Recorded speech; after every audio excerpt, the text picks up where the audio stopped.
How to fix meta verification not available on Instagram. Hey everyone, welcome back to the channel. In this video we will learn how we can fix meta verification not available on Instagram, so make sure to watch the video till the end. So if you want to fix if meta verification is not being available on Instagram, I'll show you what the issue is.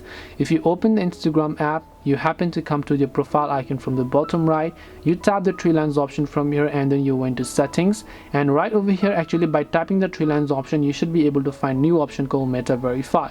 And if this is not showing up in your account or your app for some reason, there are a couple of ways how you can fix it. First of all, head over to your Play Store or your App Store and then ensure that you are using the latest version of Instagram.